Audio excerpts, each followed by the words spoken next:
E aí, bora desvendar o mistério? Como é que um carro anda sem gasolina, sem fazer barulho, sem soltar fumaça? Hoje a gente vai abrir o capô de um carro elétrico e ver o que tem lá dentro. E ó, já adianto, é muito mais simples e, sinceramente, mais genial do que parece. Pois é exatamente essa pergunta que a gente vai responder agora. E a resposta, olha, muda tudo o que a gente aprendeu sobre como um carro funciona. A gente não está falando de pistão, de explosão, a gente está falando de um fluxo de energia. É uma coisa muito mais inteligente, muito mais silenciosa. Vamos entender como? Aqui está o pulo do gato, a grande diferença. Um carro normal a combustão funciona na base de milhares de pequenas explosões por minuto. É força bruta, literalmente. Já o carro elétrico, ele flui. Não tem queima, não tem barulho de motor roncando. É a diferença entre uma marreta e um rio, sabe? E é isso que torna ele tão eficiente. Ok, então vamos começar a montar esse quebra-cabeça. E a primeira coisa que choca é que são pouquíssimas peças. O motor a combustão parece um labirinto, né? Já o sistema elétrico tem basicamente 3 componentes principais, 3 heróis, que fazem tudo acontecer. Primeiro de tudo, a bateria. Pensa nela como se fosse o tanque de combustível, só que em vez de gasolina, ela guarda elétrons. Geralmente ela é feita de íons de lítio e fica ali no assoalho do carro, o que é ótimo porque deixa o centro de gravidade bem baixo e o carro mais estável. E claro, o tamanho dela é o que vai dizer qual a autonomia do carro, né? O quanto dá para rodar com uma carga só. Depois vem o inversor. Esse cara aqui é tipo o cérebro, o maestro de todo o sistema. Imagina assim, a bateria fornece um tipo de energia, a corrente contínua. Só que o motor precisa de outro tipo, a corrente alternada. O inversor é o tradutor que faz essa ponte. É ele quem gerencia o fluxo e diz para o motor, pode acelerar com tudo ou vai mais devagar. E finalmente, a estrela do show, o motor elétrico. A beleza dele é a simplicidade. Ele usa uma coisa básica da física, o magnetismo, para transformar a eletricidade em movimento puro, que vai direto para as rodas. Não precisa de um monte de engrenagem, de câmbio. A força é aplicada de forma direta, simples assim, silencioso e, nossa, muito potente. Bom, agora que a gente já conhece os personagens principais, vamos seguir o caminho da energia. Como é que a eletricidade sai lá da bateria e chega nas rodas para fazer o carro andar? É um fluxo super rápido, super direto. E o processo todo é esse aqui, ó. A pessoa pisa no acelerador e aí a bateria libera energia na hora, o inversor faz a tradução, o motor recebe essa energia e já começa a girar.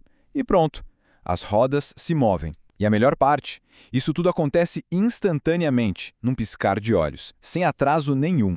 Mas a história não para por aí, não. Uma das coisas mais inteligentes no carro elétrico é o que acontece quando a gente tira o pé do acelerador ou pisa no freio. A energia não é simplesmente jogada fora na forma de calor, como num carro comum.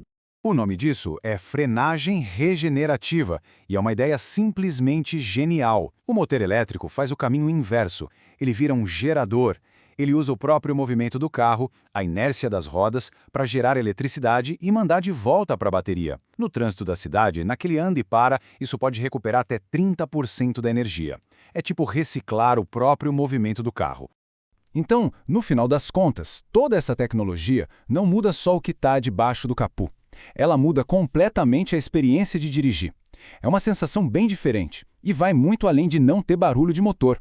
Olha só para essa lista. É a lista do que um carro elétrico não tem. Adeus tanque de combustível, escapamento, vela, troca de óleo, toda aquela parafernália mecânica some. E menos peças se movendo significa uma coisa bem óbvia. Muito, mas muito menos manutenção e dor de cabeça. Agora, esse número aqui, 100%, o que será que isso quer dizer no mundo dos carros, hein? Quer dizer isso aqui. Um carro elétrico entrega 100% da sua força, do seu torque, no exato momento em que o pé toca no acelerador. Não tem que esperar o motor encher, subir o giro, nada disso. É por isso que eles são tão ágeis, tão rápidos na arrancada. A resposta é imediata, é aquela sensação que te cola no banco do carro. Bom, a tecnologia é incrível, a gente já viu. Mas é importante ter a visão completa da coisa, né? Como toda grande novidade, existem os prós e os contras. Vamos dar uma olhada nesse balanço.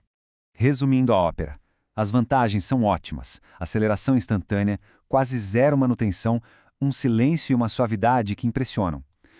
Mas, do outro lado, também tem desafios. O tempo de recarga ainda é um ponto que exige planejamento, a infraestrutura de carregador está crescendo, mas ainda não está em todo lugar, e o preço inicial ainda é mais alto. É uma balança, e o peso de cada lado vai depender muito da realidade de cada um. Para a gente fechar, o que fica de tudo isso? A ideia do carro elétrico é, no fundo, uma volta a uma simplicidade. Mas uma simplicidade tecnológica. É pegar a essência do movimento e fazer da forma mais eficiente possível. No fim do dia, tudo se resume a isso aqui. Energia elétrica que passa por um motor que gera movimento. Toda aquela complexidade mecânica que a gente conhece há mais de 100 anos foi trocada por essa elegância eletrônica. E aí fica a pergunta no ar, né? Se a tecnologia é tão direta, tão eficiente, e já está aqui rodando nas nossas ruas, será que a gente já pode dizer que o futuro da mobilidade finalmente chegou para valer?